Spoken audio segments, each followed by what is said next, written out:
Bonjour tout le monde. Mon nom est Lynne Marie Germain. Je suis coach en communication. Je travaille depuis 12 ans avec des leaders qui, comme vous, ont des interrogations à l'occasion sur qu'est-ce qu'ils devraient faire pour mieux communiquer, comment ils devraient se comporter ou quel genre de réflexion ils devraient avoir pour avoir plus d'impact dans leur communication, pour mobiliser davantage les gens.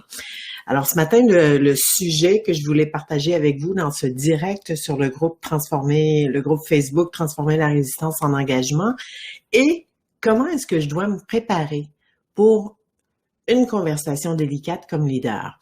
Et des conversations délicates, on en a sur une base régulière quand on est leader, parce qu'on doit continuellement faire face à toutes sortes de situations.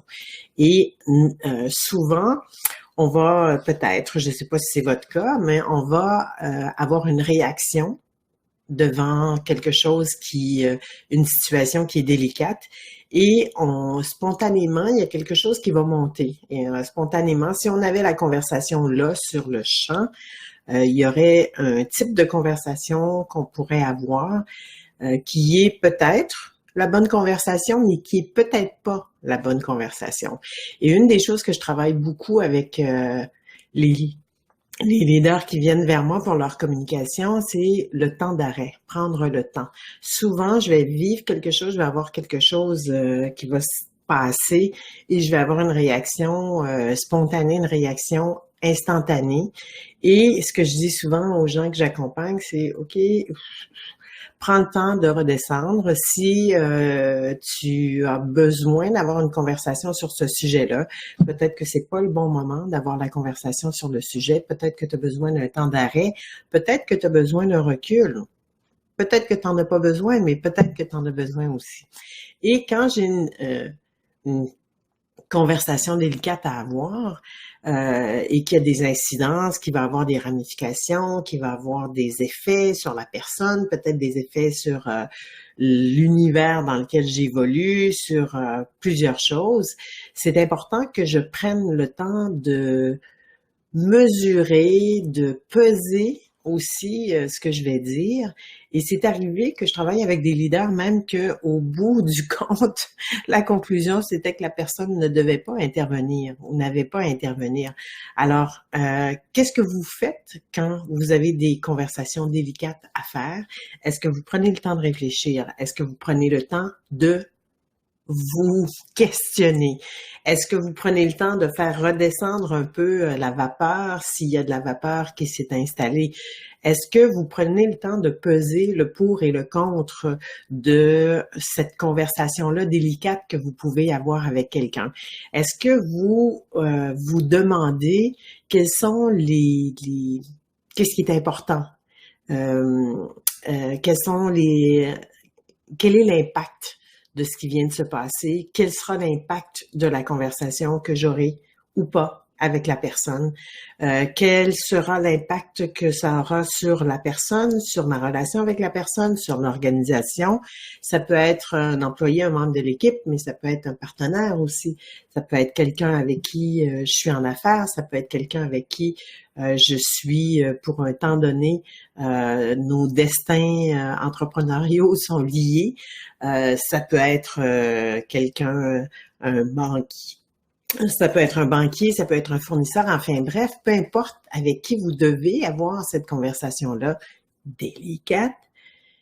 Quelle est la réflexion que vous amorcez? Quel temps donnez-vous pour vous assurer que vous allez avoir la conversation que vous avez besoin d'avoir et pour vous assurer que cette conversation-là aura des répercussions qui sont positives et non pas des répercussions qui sont négatives. C'est une réflexion qui est intéressante. C'est souvent il y a des leaders me disent ben moi j'ai pas tant de temps que ça de réfléchir là, il faut que j'agisse, il faut que ouais vraiment vous avez pas le temps de réfléchir. Posez-vous la question parce que c'est arrivé aussi que j'intervienne dans des endroits où le leader avait eu la conversation délicate sur on the spot, comme on dit en mauvais français, sur le champ, sans réfléchir, sans essayer de mesurer, sans essayer de voir les incidences. Et là, il avait ouvert une boîte qu'il n'arrivait plus à refermer.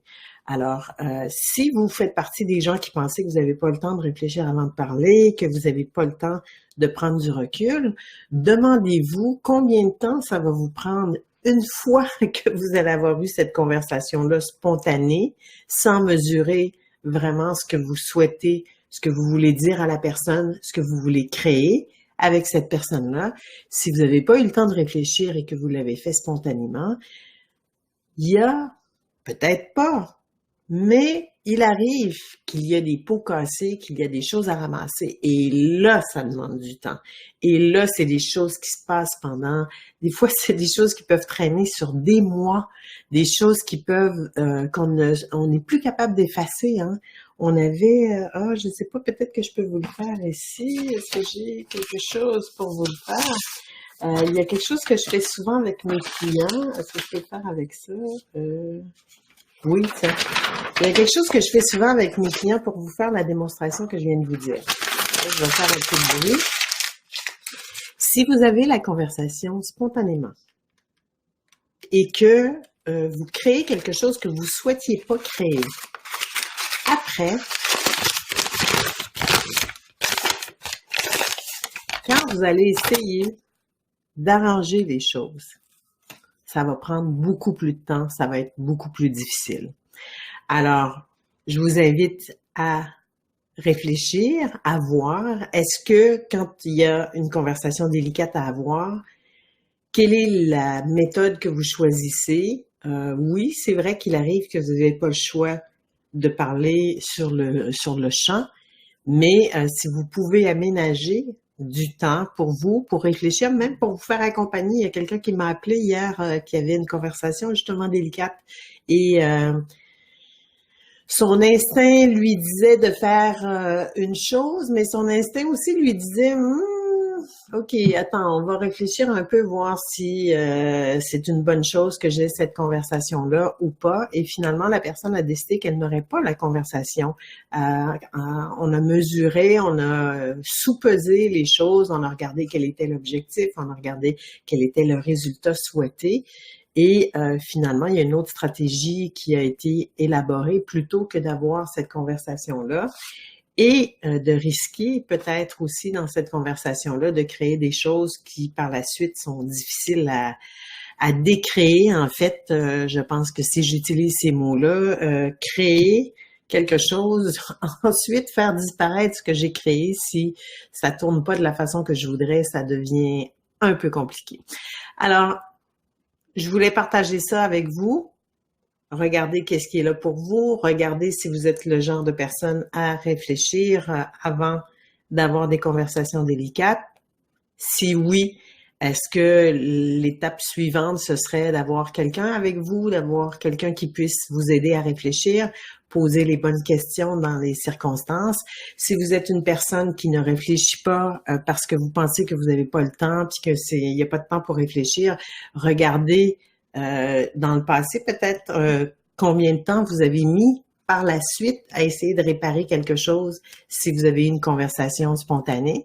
Et si vous avez besoin d'être accompagné, c'est possible. On travaille, nous, avec des leaders, on travaille sur amener à la conscience des choses dans la communication. Et ce dont je viens de vous parler, c'est exactement ça. C'est-à-dire que j'ai une conversation à avoir et je dois peut-être amener dans la conscience quels sont les impacts de cette conversation-là que je désire avoir, quels sont les impacts actuels, les impacts futurs de cette conversation.